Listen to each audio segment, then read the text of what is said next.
Hi, everyone. My name is Caroline Elbert. I'm using she and her pronouns. I am currently living in Washington, D.C. I have been involved in the communities movement in general for, I think it's about 4 years. I have lived in 2 different income sharing communes in the Federation of Egalitarian Communities. One in Columbus, Ohio called the Midden, and then one in DC called Compersia. During my time at the Midden in Columbus, I helped convert it into a housing cooperative after the income sharing model stopped working for folks. So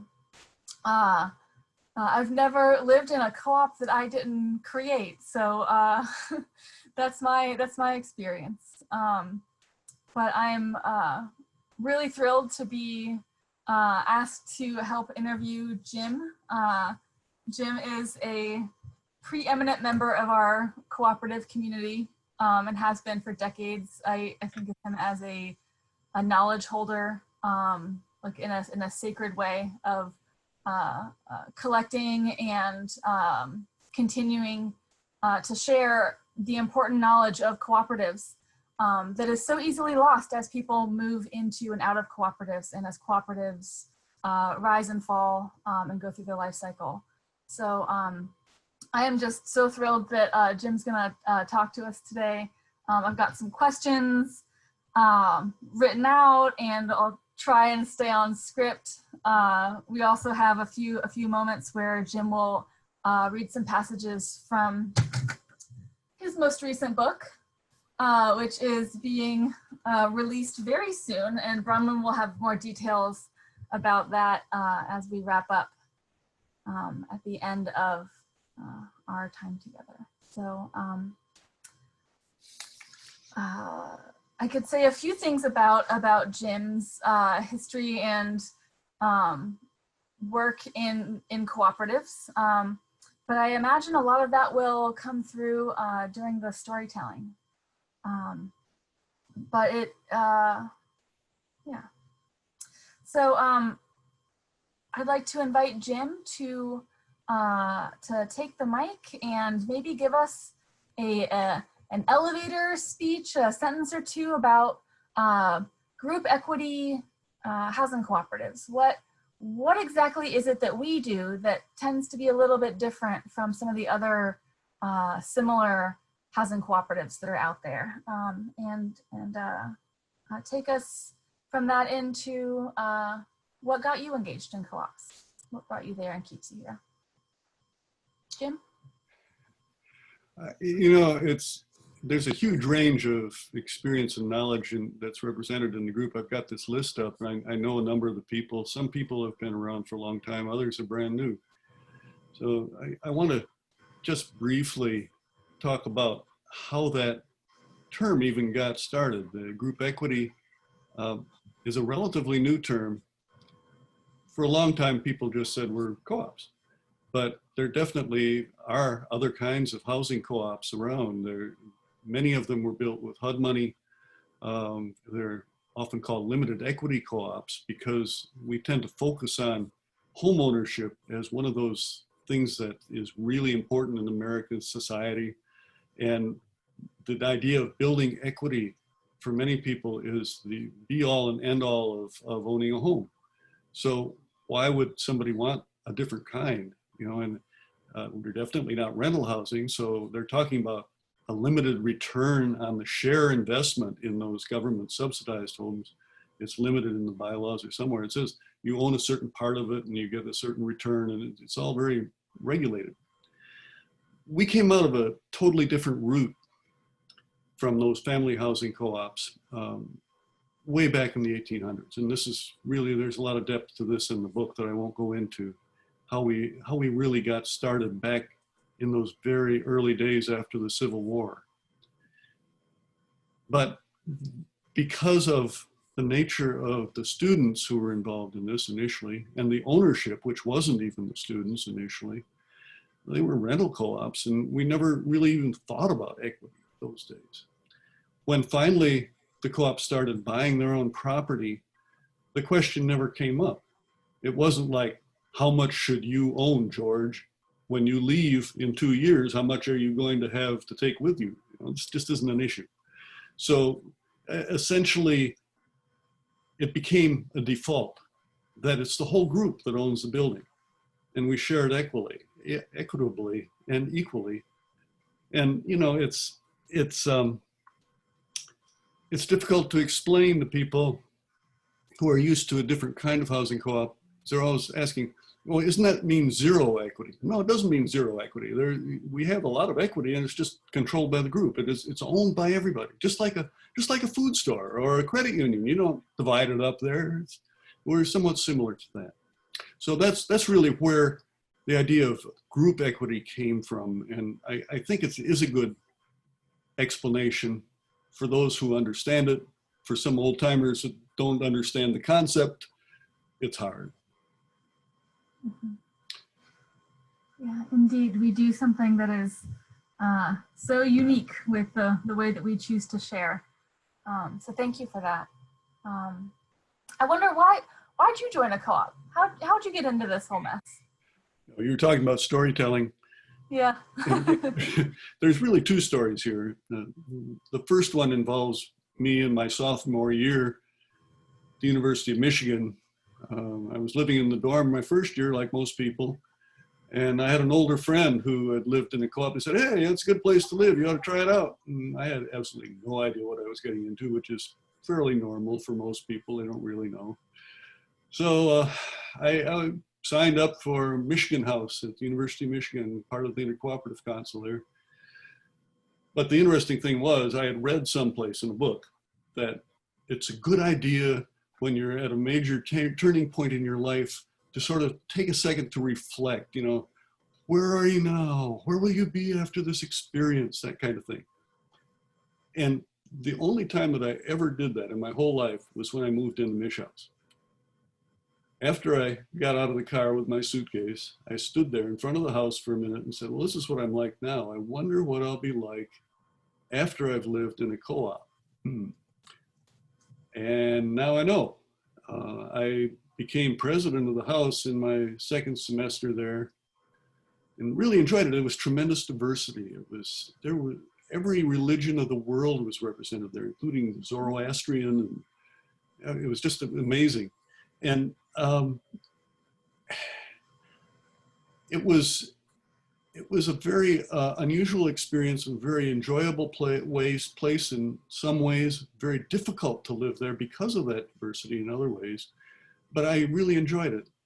I moved out anyway because I felt like I should be living in part of the college experience. I should be experiencing other kinds of living. So I went and lived in a fraternity, a professional architects fraternity as a non-member.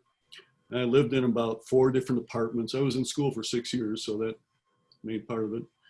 But finally, in my last year, I moved back into a co-op because after all that experience, I realized that that was really the kind of living that I most appreciated and enjoyed.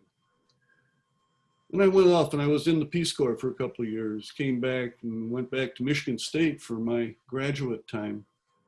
I was going to do a master's degree in art education, of all things. I moved into a co-op because I didn't know anybody in town there. I thought that would be a good place to meet people.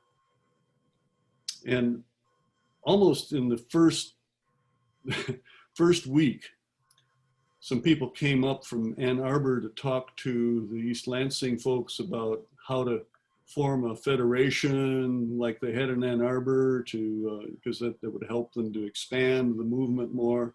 East Lansing had all these individual little cooperatives that had been around for many years at that point. Some of them owned property, a lot of them were renting and were fairly new.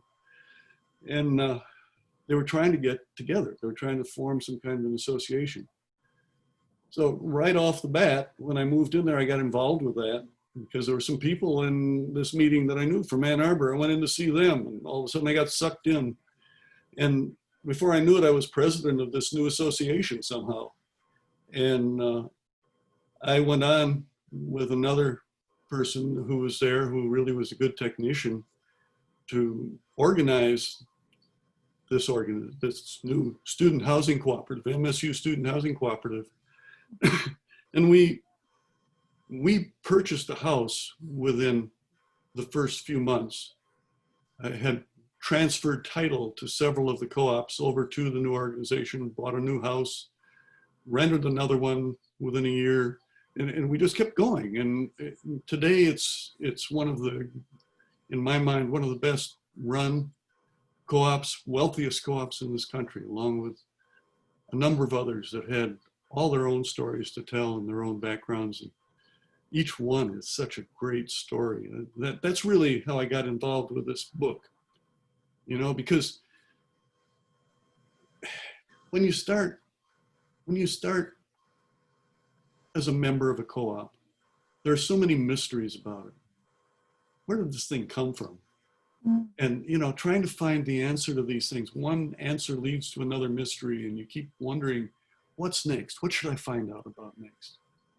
And pretty soon it turns into all these bookcases back here and the boxes of materials, and you write a book. And that's what. Yeah.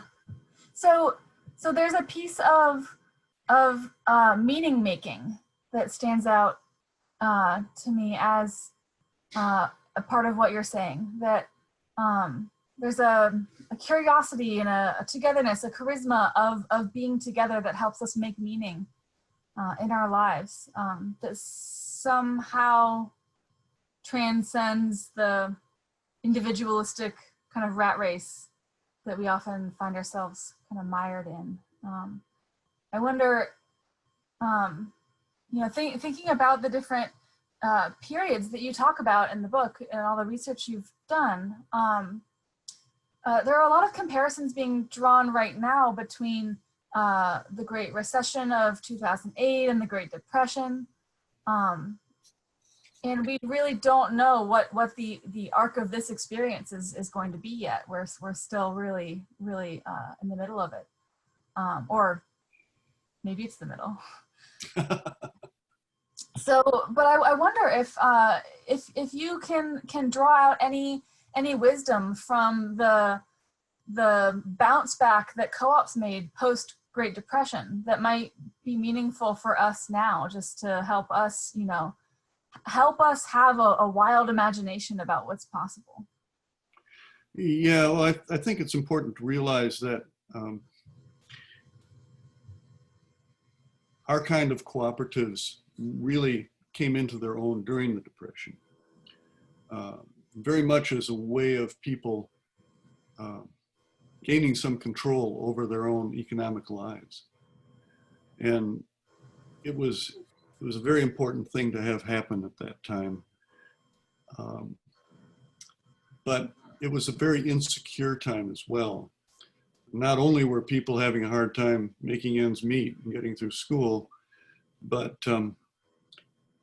they were in rented properties. They didn't have any money, basically. There are a couple exceptions. A couple places managed to buy property right away. Berkeley was one example. In East Lansing, there were a couple houses that got purchased, but there weren't, these were the exceptions. Practically all of these houses that got started during that time were renting old rooming houses. Because people don't realize now, but the apartments that are around campuses are a relatively new phenomenon. Before the war, the primary way that students lived was in rooming houses. And it was an easy jump to rent a whole building instead of renting a single room. So that's really what happened, is that these groups incorporated in one house. But when the war started, you know, everything sort of fell apart from that. And it wasn't a secure way of having a foundation under your feet. It was a very bootstrapped kind of operation, and they were almost nearly all cases where you had individual houses that were forming the co-op rather than a system. Those places where they thought of themselves as a unified co-op from the start, like Berkeley, were the ones that succeeded the best during that period and grew into something much bigger, partially because of the way they got started. but it was a really tough time. I think it's, you know, I want to go beyond the depression. Depression was very cost-centered, and you know, and a lot of what happened during the depression was people becoming members of a co-op because that was the only thing they could afford, and then suddenly discovering that there were all these fringe benefits. There was this community that they were joining.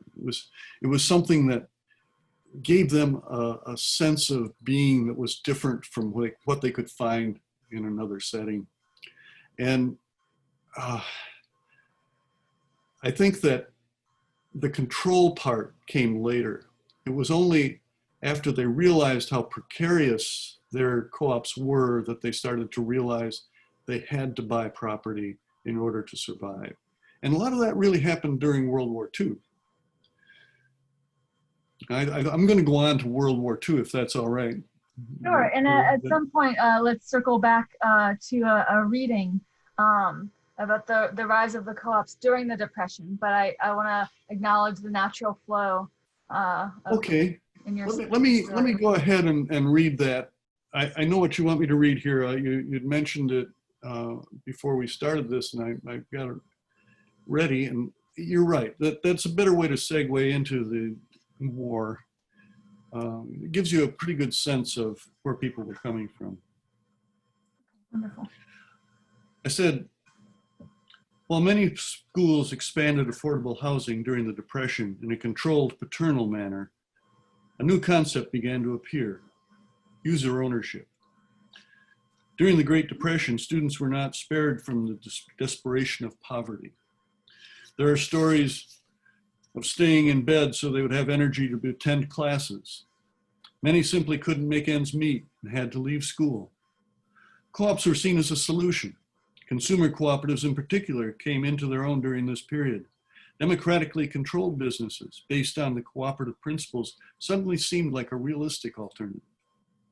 At many universities, the idea of sharing work and expense to reduce costs was already an established concept. Thanks to the college-owned co-op houses already in place. It was a relatively short step to the idea of user ownership embodied in the Rochdale concept. But was there also something in the water? Suddenly, independent student housing co-ops began to spring up in widely separated parts of the country. In 1932, groups began at Texas A&M, the University of Florida, the University of Arkansas, and the University of Michigan, and then in Berkeley, Seattle, and other places in 1933. Some colleges, such as the University of Idaho and the University of Iowa, also established co-ops, but they were based on the older college-controlled model. The groups that were initiated by students rightly saw themselves as different. In 1942, a student at the University of Michigan named Leah Hanau wrote a book called $2 House, a novel about the start of an early co-op. In the foreword to her book, she wrote, "Some of the universities and colleges got behind us.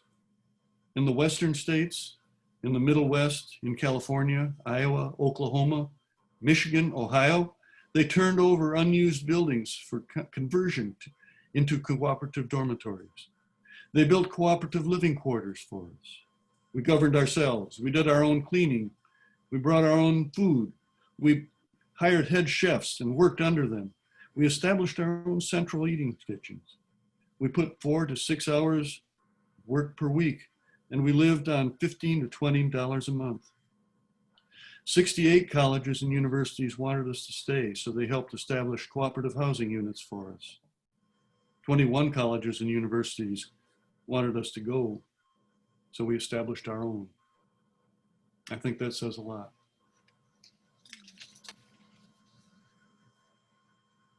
Thank you. I probably should clarify that in the beginning of the book, I talk about going back to the 1800s, where co-ops were actually started by the universities, or in some cases by alumni associations. And they weren't co-ops in our sense, because they didn't really have control over what went on. It was more co-op in the sense of shared work.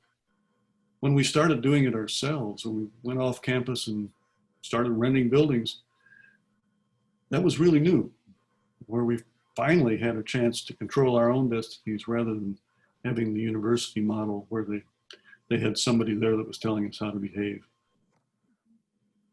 Thinking back to something you said a moment ago about so how something shifted around World War II into a sort of bootstrapping mentality that took over the national or international psyche. And I wonder how, if that had any effect on co-ops, or did that somehow help co-ops take root? Is there a connection there, or what happened? What happened around the war? Yeah, the war was such an incredible shock to everybody. I mean, it's a little bit like now because it was one day. I mean, Pearl Harbor. It was even faster than what happened with the virus. And I think most people don't quite understand. I didn't write about this a lot in the book either, but before World War II, like today, you know, there were a lot of liberal to socialist and even communist people that lived in the co-ops. I remember hearing from old timers about the fights that would erupt between the communists and the socialists. And before World War II, before Pearl Harbor, there were a lot of co-op members who really felt that we shouldn't be involved with the war at all. We were very isolationist. That was a liberal thing in those days, to be isolationist, and people don't realize this anymore. That changed overnight when Pearl Harbor happened. And literally, you know, hundreds of our members, if not thousands of men, it was all men, went and joined the Army, the armed forces. And there were a lot of co-ops that died. They didn't have any men left to be in them. They were all single sex in those days. There were men's houses, there were women's houses. Women's houses were fine, but the men's houses really started to disappear. It was a very difficult time. There were some places where they found a way around it. They would, in East Lansing, they rented the men's houses to the armed forces. Actually, they had soldiers living in them. In other places, the men's houses became women's houses as a way of getting through that war years. There were just a lot of solutions, but overall, a lot of them died. And to make things worse, partway through here, things started happening like war workers started moving into some communities. Like in Ann Arbor, for example, there were a lot of war workers who were working at the Willow Run bomber plant nearby who came in, and the landlords could get more money from them. So they kicked out the co-ops and let the war workers move in. The other thing that happened was that towards the end of the war, the developers realized that there were going to be thousands of GIs coming back to school. And it happened. It was a huge, mammoth increase in the student population around the country after World War II. And the developers came in and bought whatever they could. And of course, they kicked out the co-ops too. So people realized partway through here that we were really vulnerable.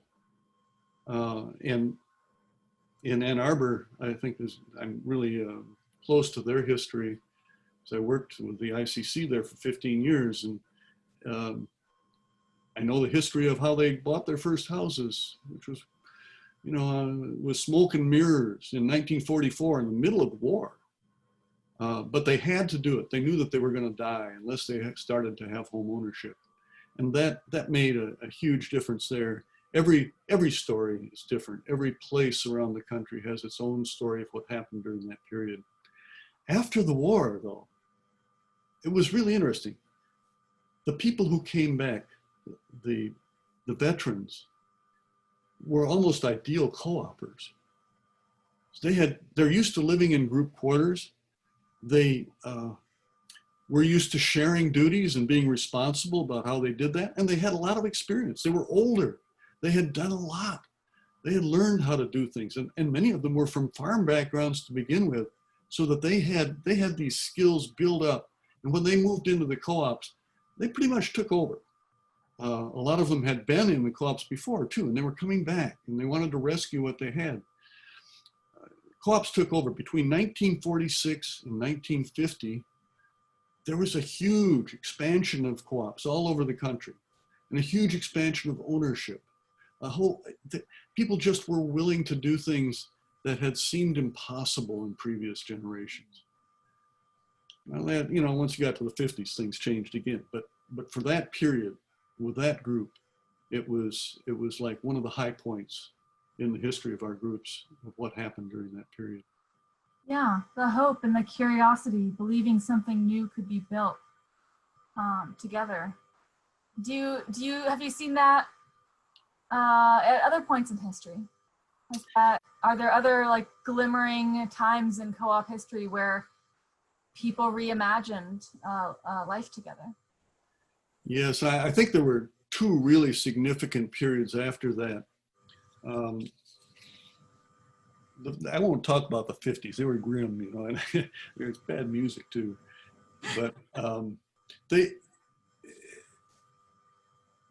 when the baby boom came through, a lot changed. It was really interesting because I started in the co-ops in 1962. That was when I was a sophomore at U of M. And it took me 6 years to get through for various reasons. So I graduated in 67. Right in the middle of that, in 1965, I can almost exactly pinpoint the time when the number of baby boomers at the university became big enough to essentially take over the culture.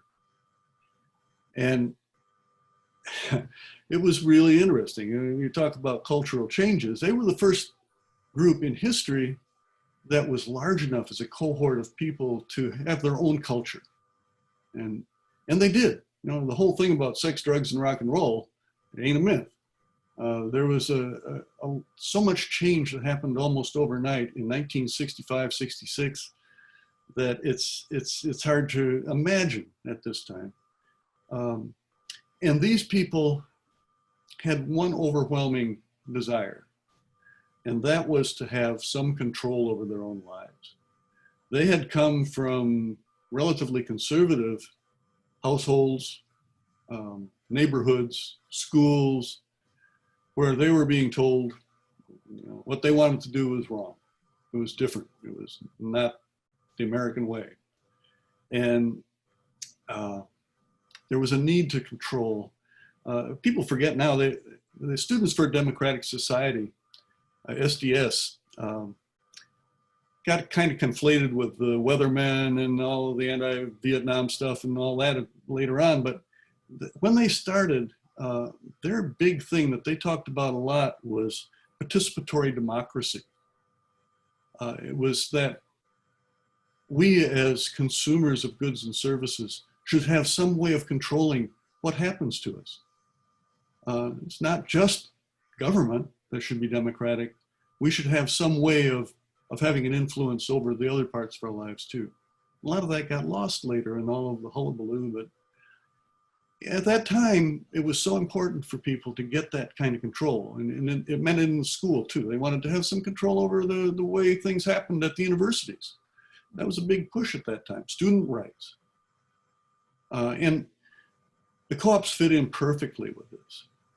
So, I heard stories about in Ann Arbor how there was a line stretching out the door and around the block to get into the co-ops on the first day that they were able to sign contracts for the next period.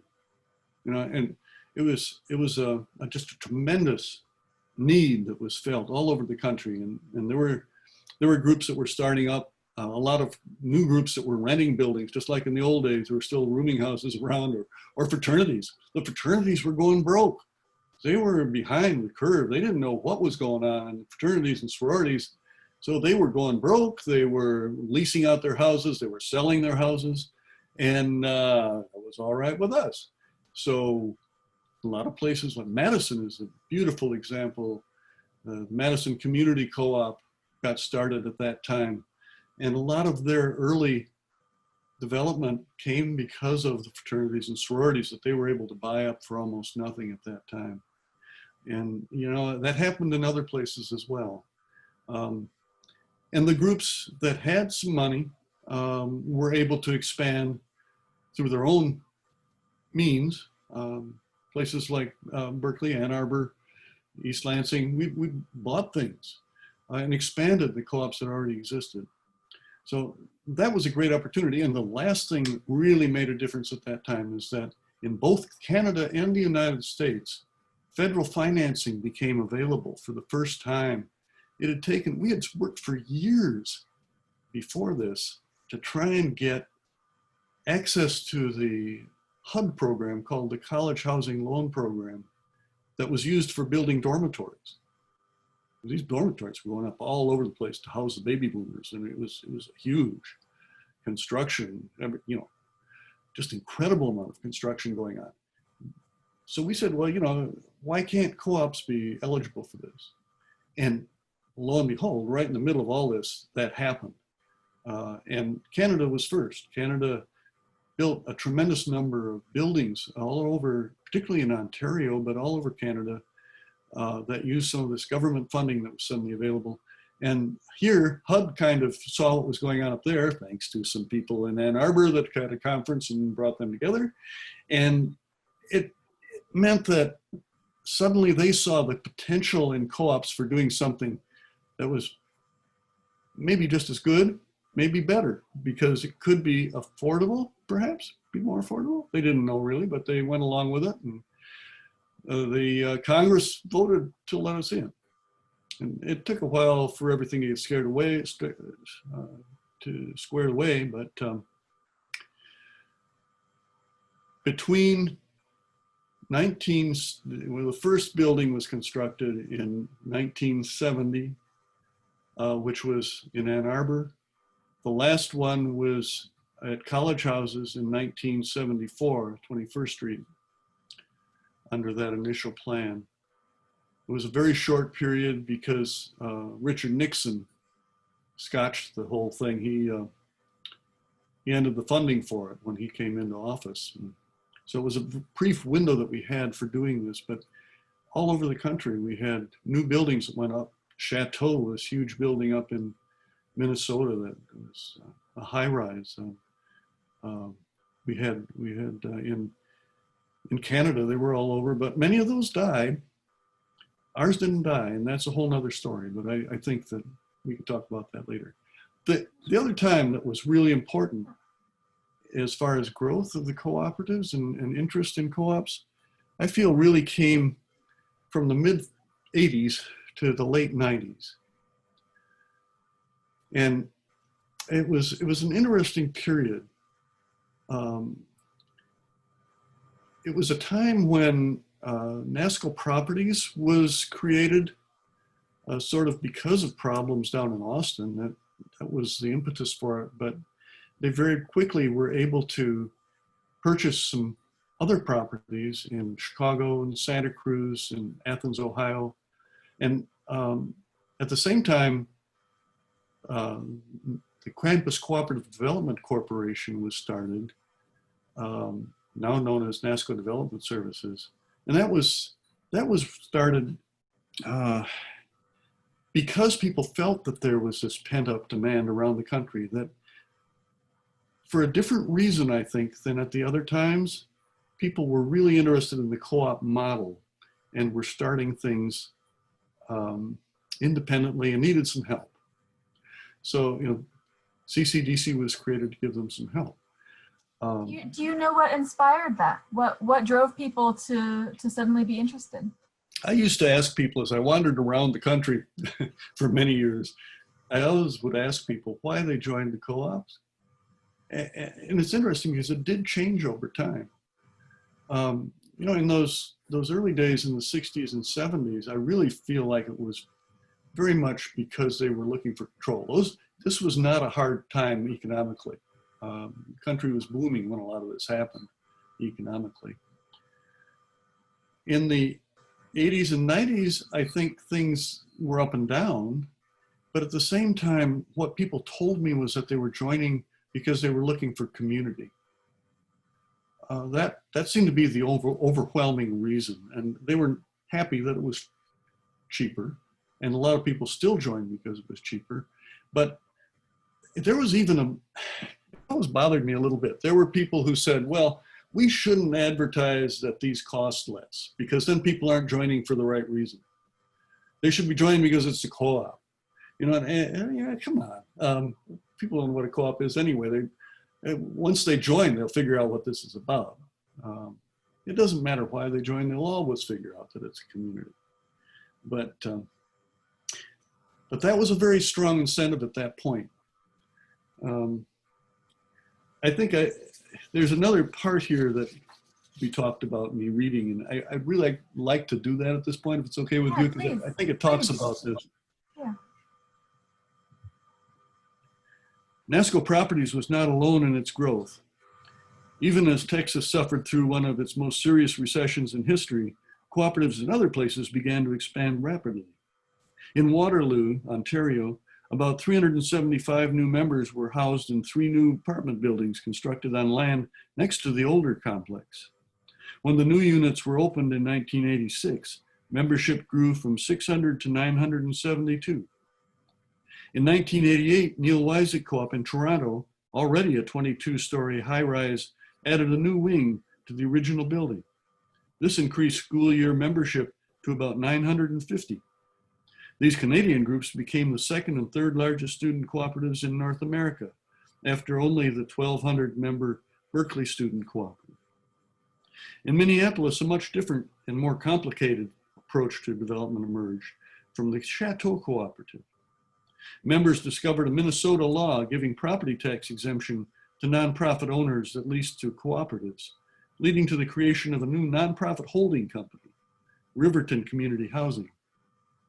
Ownership was transferred to Riverton, and the building was then leased back to the Chateau. Using cooperative savings that were generated from tax exemption, Riverton then purchased 5 new properties, expanding its holdings from 127 apartments in the Chateau to 434 by 2002. Although the co-op in each building was separately incorporated and considered to be a leasing co-op, this rapid expansion brought the combined membership of Riverton to nearly 1,000, with more growth to come. In Ann Arbor, the Intercooperative Council also began to grow. While the new properties in Ontario and Minnesota were apartment buildings, the Ann Arbor growth came in group housing. In Austin, College Houses acquired a new building in the late 1980s, just before Texas entered its recession, adding more than 100 new members right across the street from campus. In Davis, California, David Thompson, who left his position at the NCBA to become a co-op developer, built 4 new buildings housing more than 100 students called Pacifico. The MSU Student Housing Cooperative, the Santa Barbara Student Housing Cooperative, the University of Kansas Student Housing Cooperative, and other established co-ops also added property and membership. Oddly, only 1 new house was purchased by NASCO Properties between 1992 and 1999, a second house in Santa Cruz called Rami. A number of new independent rental co-ops were also started during the 1980s and 1990s, but purchasing a property without an established equity base is very difficult. Even some projects assisted by the Campus Cooperative Development Corporation failed. And some of the new co-ops that initially seemed so successful disappeared over time. The reasons for failure are varied and complex, as the next chapter will show. But while failures happen, it's still worth celebrating success and understanding why only certain efforts succeed. In total, around 1,400 new units were built or purchased between 1986 and 1999, largely through expansion. There is truly strength in numbers. Thank you for that. As we move towards the twilight of our time together, I wonder if you can talk a little bit about that push and pull between group effort and individual effort. I'm remembering back to something that you said at the last Institute. You did a 2-part session on a similar topic to what we're talking about now. And you said, I wrote it down, whether we like it or not, this is not just a house we live in. This is part of an ordered existence that was built for us by people we don't know, in which we are continuing to build for people that we don't know. And I don't know if those were your words or if you collected them from someone else, but it really stuck with me. And Yeah. I'm wondering, what's the role of sort of charismatic leaders and in group dynamics, in the growth, expansion, continuation of housing co-ops? What is that balance? You know, that was a quote from one of the very early people back in the late 30s. And it's true as much now as it was then, for sure. There's a learning process that goes on in our groups. When people move in, they're not used to this idea of being able to somehow do something as a group that would be very difficult for them to do individually. And I think that development of a group is critical to the success of a co-op. There is an interplay between the leadership of a co-op and the group as a culture and as an informed constituency. Neither one can do anything without the other. Is really what it amounts to. No matter how strong the group is, if they haven't got people who can grab that ball and get it across the goal line, that will really be willing to step up to the plate and do stuff, it's not going to go anywhere. But by the same token, you can have the strongest leaders in the world, and if they haven't got a group behind them that supports them and is willing to do what's necessary to make it happen, it's not going to go anywhere either. And that's just the nature of co-ops. It's just the way things work. There are people that have tried other things. Now, the top-down approach is really difficult with co-ops, our co-ops, because we rely, because of transience, because people change, we rely on a membership that's really participatory. If they don't do that, it may cease to become a co-op. It may become run by the manager, you know, and that can happen. It has happened in some cases. It happens a lot less with us than it does with family housing co-ops, frankly. And that's because our members are so close to what happens. They can't get away from it. They're involved with sweat equity in many cases. They're working in the co-ops. They become involved in ways that people in other co-ops just don't. It's 24 hours a day they're involved with this stuff. And, you know, I think that the real question is developing a leadership ladder that people can become involved increasingly over time, whether it's as house officers or whether it becomes a board member or moving up to another level even, and, you know, getting involved with NASCO or the National Cooperative Business Association. If you want to keep going, you can keep going. It is so important that people have that sense of being able to accomplish something and actually not just be a member, but be able to contribute more. There has to be a way that people can do that. Otherwise, they just pass through and the impact on them is less. Those people who don't take some responsibility and really become involved with the co-op are the members you never hear from again. But I remember a guy coming back in Ann Arbor who'd been there in one of the houses in the 60s, early 60s when they bought this new house. And he said, you know, I went back to the house and I went down the basement and that wall I built is still there. That's important. It was something that was so important to him that he came back to see. There are so many ways that people can contribute, and leadership in building a wall can be just as important and as meaningful for those people. Excuse me, I get kind of choked up on some of this stuff. It's like, I've seen people change so much in co-ops because of what they've been able to do. And I guess that includes me. I've got addicted. Changing the world is kind of something that is important to me. I have never been able to retire. I've got to do that at some point. But I really want to see how we can go up to that next level. And the more people who feel that way at whatever level they're at, that's what will make all the difference for us. Yeah.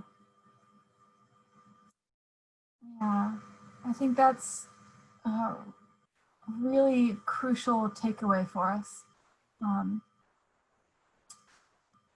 That the meaning making that we do together, creating pathways for each other, constantly finding a way to connect and find meaning. That's just my theme today, I guess. Yeah, I thank you for that. May we all pursue finding pathways for ourselves to stay connected to community and really open doors and find pathways for others to bring their best selves and build something together. So, thank you. Thank you so much for reading, for reflecting, for sharing, for holding this space, Jim. I know it's really impactful for a lot of people here. Well, thank you very much for having me, for you and NASCO and everybody having me do this, and for working with me on the book, because I think that the stories are important. We have to pass them on. Absolutely. I wonder, we've got a couple dozen people sitting here in these virtual rooms. I wonder if we'd like to open up a little bit of time. We have about 8 minutes left. If anyone has questions that have come up in the course of the conversation, or questions for the vast library of knowledge that is Jim Jones. If you have questions, you're welcome to pop them into the chat, to raise your hand. Bronwyn will help us find if there's common questions that are rising to the top that we should address.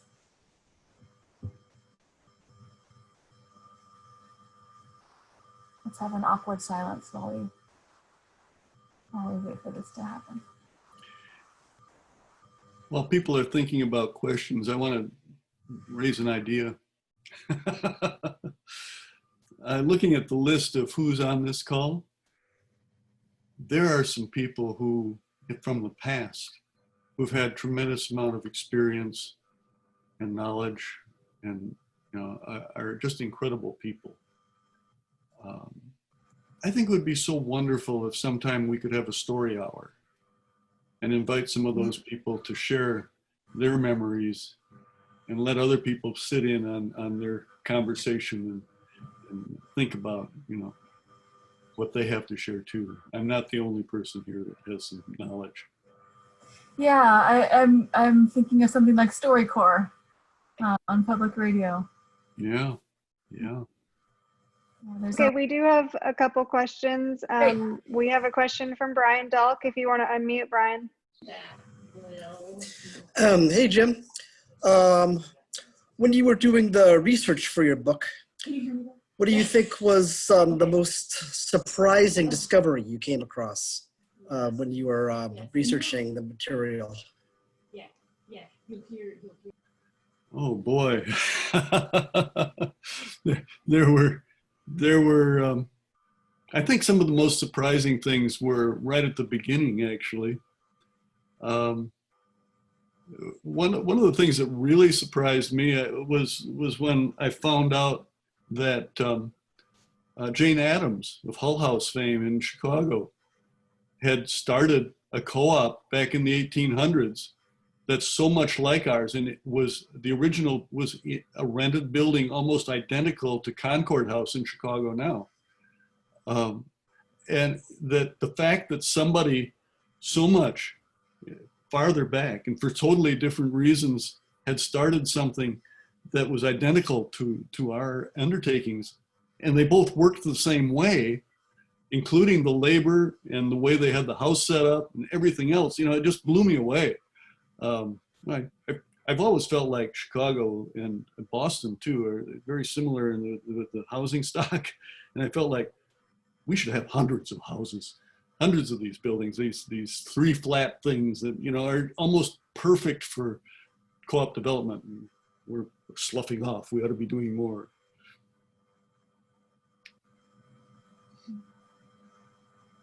We also have a couple questions in the chat. We have a question from Steve Dubb. Steve, do you want to unmute and go ahead and ask? Sure. So I guess my question, well, I'll cheat a little bit. I have a question for Jim, which is your favorite photo in the book. But I also wanted, like, just since there's a number of alumni on the phone, I think it'd be good to hear how member co-ops are doing in the current emergency. I imagine it's quite difficult for some of the member co-ops, especially. Yeah, I'm not sure I'm the best person to answer that because I'm not as, you know, nobody pays me to go anywhere anymore. So I know a little bit from some meetings that I've been in on and this sort of thing, but I feel like probably Bronwyn has better answers for that than I do.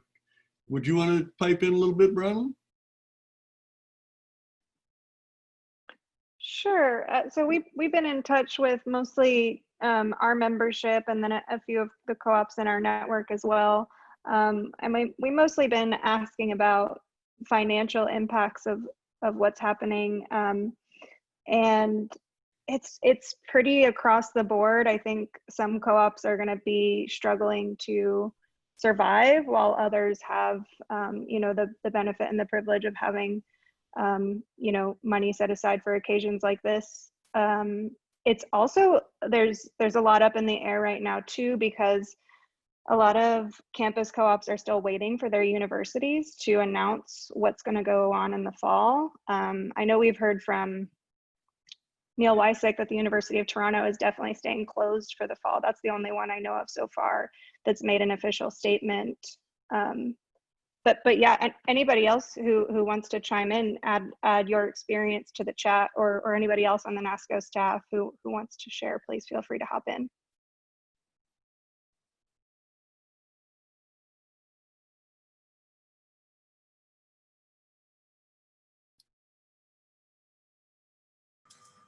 There is an idea in the chat that we have another question about passing along advice from previous generations of co-opers to current ones, people currently living in co-ops, as well as an idea that if it's available for anyone who might want to stay on the call for a few minutes longer to talk about the impacts of COVID on the co-ops. I'm not sure if that's an option available to us, but if it is, that might provide folks who want to talk about that a space to do so. I'd like to add one thing on that. I think just gets us into another topic as well. I think I was in touch over the last couple of days with Mary Novak up at Riverton Community Housing, and she was talking about how their buildings are in some cases student, in other cases a mix of students and non-students, and she said that she was grateful for that mix. And I think there's a lot to that at this point. The community co-ops that are a part of NASCO and run, you know, in the same model have a really different set of problems and opportunities compared with the student groups. And in Grand Rapids here, we have primarily non-students with some students also, but the fact is that to this point, we've found ways of getting through pretty well. And I think we're going to survive okay just because of that mix, because they will be increasingly going back to work or on unemployment, which is a little bit different than a student dropping out of school. And, you know, so it's a different set of things than just talking about students. probably the groups that are really going to be in trouble are like Weisig, that are at schools that aren't opening up again, because it's going to be a struggle, I suspect. I'd like to offer a moment of transition here, and give Bronwyn a chance to say anything about the book release. We're at about 6 p.m. Eastern time, which is the time we thought about closing. And so give a chance for Bronwyn to say, I think she has to say about the book release, and then I would suggest, that might be a time for folks who have to transition off to go on to the next thing in their day. And folks who want to stay on to talk, maybe we could consider 15 or 20 minutes of time together to have hallway conversations that we might have if we were together in person. Does anyone seem opposed to that? Does that seem okay? Thank you, Caroline. Yeah, this Zoom space is available for a little while longer, so folks can stay on the line if they would like to. I'm also going to drop the link in to the chat right now for the webpage where you can order a copy of Hasten Slowly and You Will Soon Arrive, the book. It is for those who can't see the chat, it's nasco.coop, COOP/Hasten Slowly. You can also find it on our website in the resource library if you check there. The next round of orders are going to be shipped out on Monday. So if you want to get your book soon, go ahead and place an order by Sunday. We have bulk pricing available if you want to buy a whole box for your co-op and split it up between your houses or something like that. And we also have bulk pricing available for co-ops who want to buy a large amount, or other organizations who want to buy a large amount. I also wanted to uplift that 50% of the proceeds from the book sales do go towards NASCO's Jim Jones Fund. It's a fund that was created to promote leadership in housing worker and all types of student cooperatives throughout North America. NASCO is launching a cooperative leadership certification program, and some of the funds are going to be directed towards that program as well, to promote more leaders in the student cooperative movement. So yeah, just wanted to highlight that, and feel free to reach out at info@nasco.coop if you have any questions. That's my spiel. Thank you so much, Jim. This has been great, and I'm going to stay on the line a little bit longer as well. Wonderful. Bronwyn, could you, as you're here, could you keep doing the role you were doing, of finding the questions that are seeming relevant to people? Yeah, so we do have some questions that had come in as we first opened it up. We had a question from Scott Jennings. I see Scott's still on the line. Scott, did you want to unmute and go ahead and ask your question? Yeah, sure. Hi, Jim. Nice to see you again since November. So my question to Jim, essentially, as Student Cooperative Homes, who I represent, which is trying to be a sort of UK version of NASCO Properties in a way, is starting up. It's a very early stage in our UK movement. The first ones came in around 2014. My question, Jim, would be, if you could take NASCO back to sort of that kind of early stage, where would you take it? What kind of things would you do? And kind of what would your advice be for doing that in the 21st century? Well, I think you're doing a lot right that we didn't think about. And there's a certain advantage to coming later and learning from our mistakes. The idea of starting with something like NASCO Properties is really a good idea. There's an economy of scale that you need, but it actually is harder and harder. There's this really strange dynamic that goes on in co-ops, and I have to spend a little time in the weeds here, but people may have noticed that co-ops have a growth curve that levels off. And the reason it levels off is kind of difficult for the average person to really grasp, I think, and that's why I'm avoiding it to a certain extent. But it has to do with needing to have the next building be as cheap as the old one. People are always making comparisons. It becomes more and more difficult as prices escalate and inflation and so forth. And because generally we can, with our model, we can increase our rates for living there at a slower rate than general inflation. This is very odd. And it doesn't show up so much now, but when you have a lot of inflation, it really does. It's one of the reasons that the oldest co-ops in the United States are also some of the cheapest and have the most staff and have the most reserves and everything else, because it's just a dynamic that happens. But it means that in order to get the next building as cheap as the older building, you've got to have a tremendous amount of equity that you put in, so you don't have to borrow so much, because you just can't afford to borrow as much as you go along. What NASCO Properties did was to be a national organization so it could move into new markets.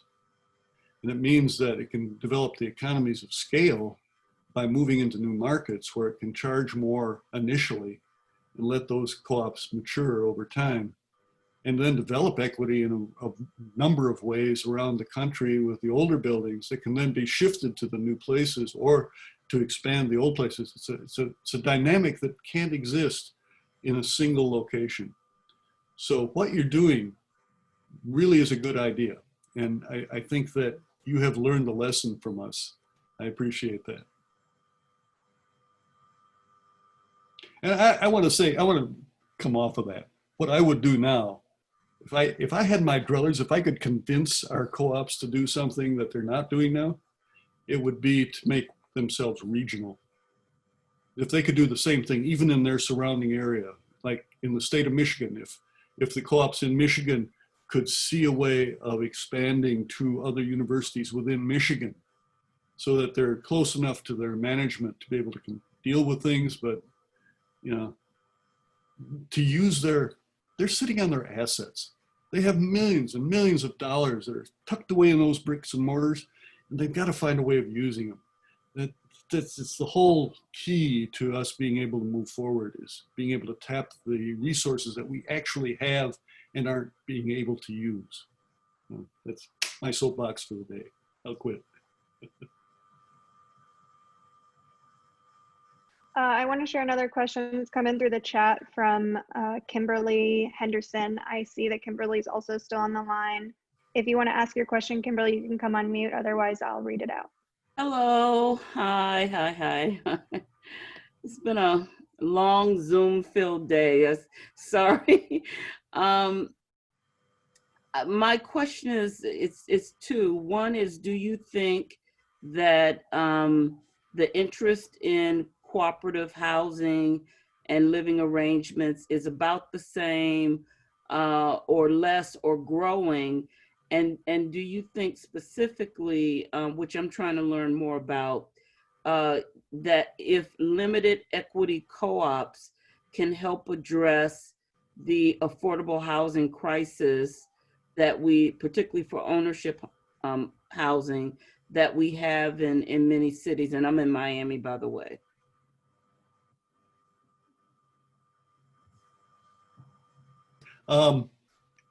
Yes. It's a little bit more complicated than that, though, as you can probably guess. Back in the day, the government had programs to help that happen. No more, So we're in a position now where we've got to find some new ways of addressing the needs. And a lot of that is going to depend on some finding resources. Limited equity is a little bit different from the group equity that we generally use in our systems. But I think that there's some ideas that can be tapped now that are really important. I'm not addressing your question about the interest, but just on the mechanical level for a second. There are some community land trusts around the country that are using cooperatives as part of their model for multifamily. You could check out the Champlain Housing Trust is a really good place Okay, for that. I'm very familiar with them. Yeah. They have access to monies that others of us don't. And it would be, I'm trying to work on that I angle. actually worked with them many, many years ago when I was in DC, and they came there to set up the land trust there. I helped them with that. I worked closely with them. Yeah, check out their website. They've built a new building recently and they're co-op, and they're doing some interesting things. Okay. I think that to address the other part of your question, I think we're on the cusp of something new. What's happening right now could go any way. Anybody that really claims that they know what's about to happen is crazy. But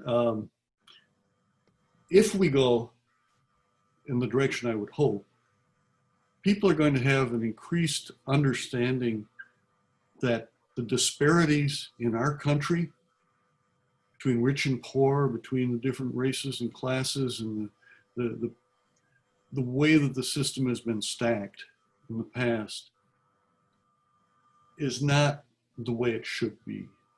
And that cooperatives are one way of approaching that from an economic side, so that rather than money determining what happens with an economic enterprise, that the people who are affected by it are the ones that have control in whatever way over that. And I think that if that can happen, not just with housing co-ops, with food co-ops or whatever, if people can come to that understanding that it doesn't have to be the big boys who are increasingly the billionaires and probably gonna be trillionaires soon at this rate, who get to be the new nobility. And we have to depend on their handouts in order to make things work. We've got to find ways of doing it ourselves rather than being dependent. And co-ops, if we can find the right levers, I think we can be a conduit for some of that energy.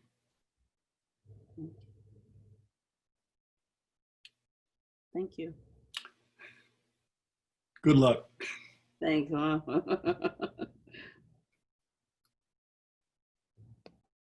I'm seeing a lot of great comments in the chat window, but I don't see any more direct questions. If anybody else has a question and wants to either unmute and just pop in or drop it in the Slack.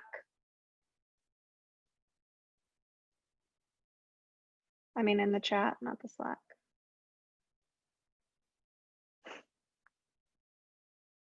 Justin Ellerby here. Hey, Jim. I guess my question, sort of jumping a little bit off your soapbox. One thing that I was always struck by, just in all kinds of different social relations, is just how quickly attenuated people's feelings of belonging and responsibility and accountability, how quickly that thins out as you get from a person in an organization, or from a person to an organization, to then regional, to the national, all these different levels. What do you see has made them, like maybe a few themes that have made the big difference in people being able to reach each other and find salience and in a sense belonging and accountability to folks at a regional level, on that level of cooperation? Big question. Sorry. I love it. And Justin, I miss our long rides in cars talking about this stuff, and I appreciate you asking. I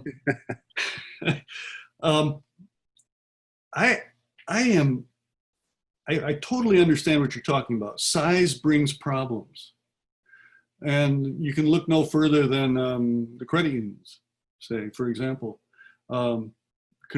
They've undergone a lot of consolidation and merger, acquisition kind of things.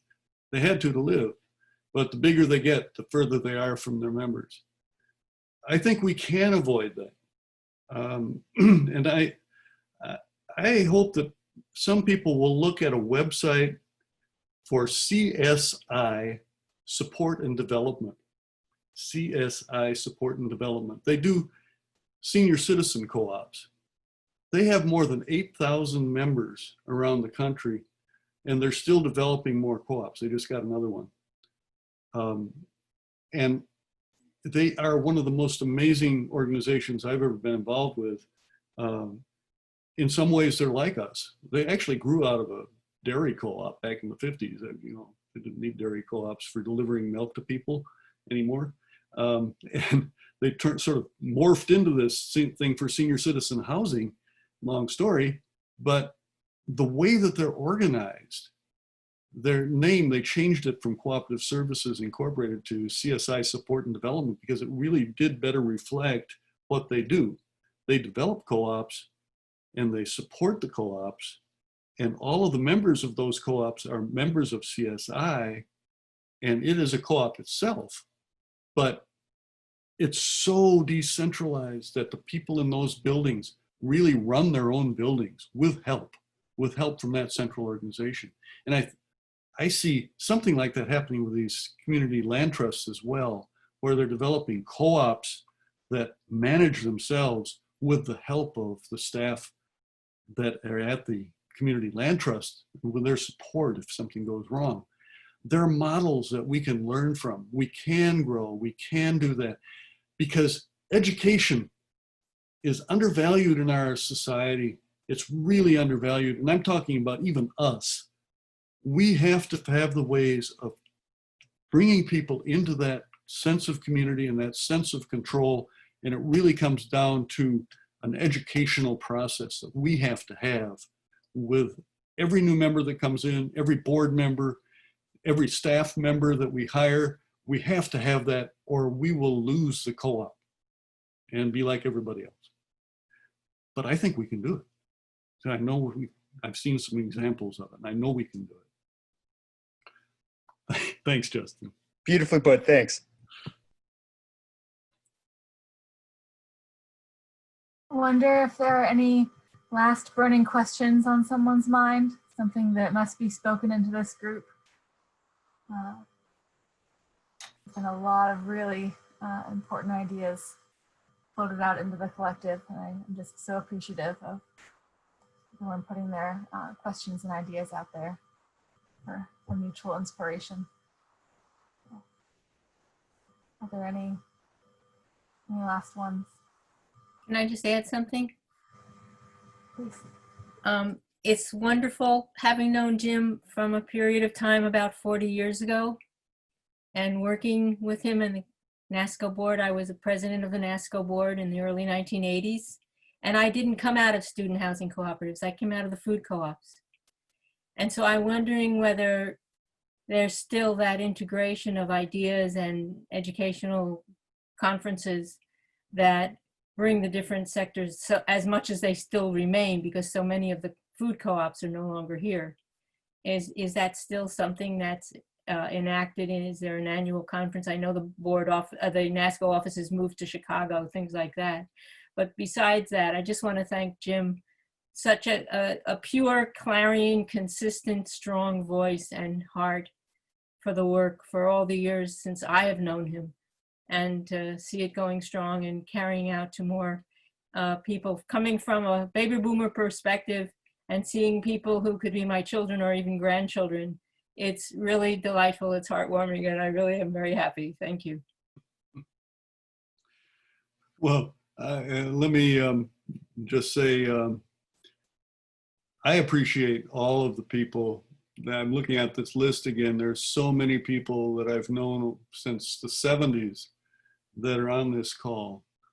And a lot of you I have tremendous respect for. You've done so much to further things. Your involvement was really important. And I appreciate everybody being involved with this call. So thanks very much to NASCO, and thanks very much to all of you. And to answer your question, Robin, nothing much is going to happen until this virus is over. But there are going to be that. And Yeah. food co-ops, NASCO is mostly focusing on housing now, but the food co-ops have taken it on themselves to get organized, and they're doing a good job. Good. And I think that we all need to stay involved with each other. I'm glad that the rural communities are also involved with NASCO.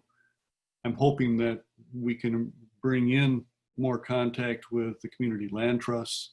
I think there are so many connections that will strengthen all of us if we really learn from each other and what to do. So thanks again. I appreciate it. Thank you. I wanted, go ahead, Connor. Oh, okay. I'm sorry, I was a little slow in the uptake with my final burning question, but after this whole book talk, it really made me think about how seems to be a certain significance of like understanding the history of cooperatives and how there's like a local, state, regional, national, international level to what cooperatives are.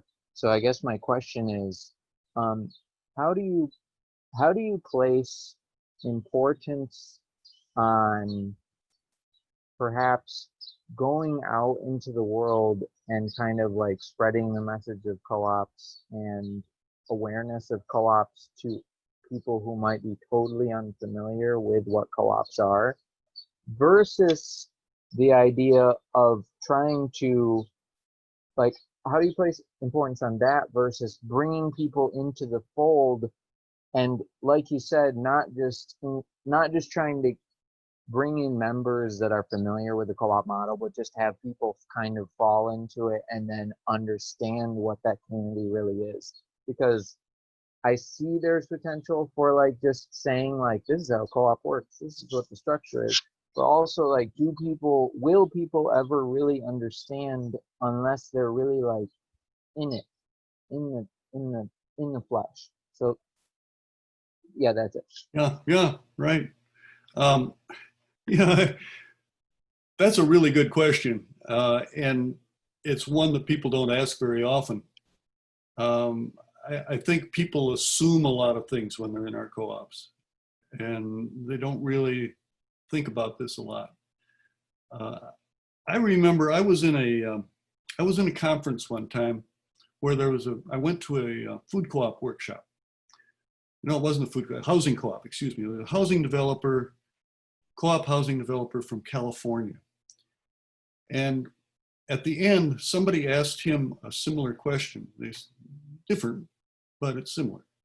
They said, what do you think about food co-ops? Well, how come you're working just with housing? Why aren't you working with food?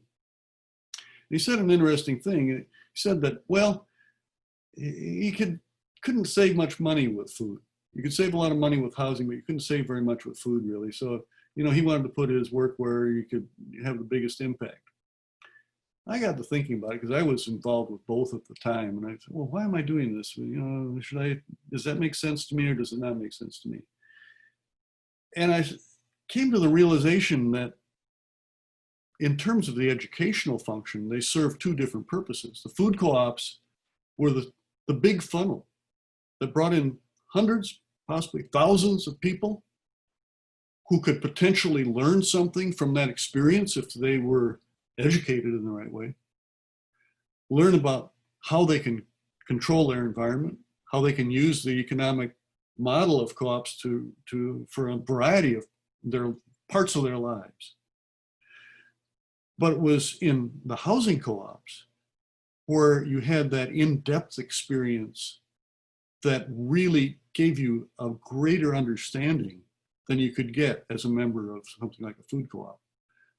So I felt like the connection between those was extremely important, that somehow we had to maintain something like what you get through the National Cooperative Business Association, where you've got the connections, and I can't anymore, but people can go to NCBA and talk to somebody from the agricultural co-ops, talk to somebody from rural electrics, talk to somebody from the credit unions, talk to somebody from the food co-ops, talk to somebody from the daycare co-ops, and build those connections so that people from those can be funneled into our housing co-ops because they understand what they are and be good members for us, while at the same time we can educate them in such depth, our members, that they can go out to those other co-ops and provide the informed membership and the informed board members and the informed staff members that can make those co-ops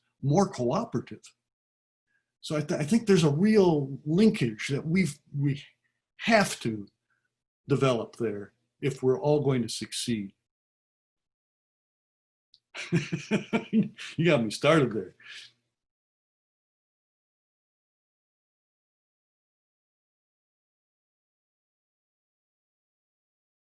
I think that is a really inspiring note to close out tonight on, knowing that we need each other. Education, for support, for growth. Thanks, Jim, for everything you've brought tonight.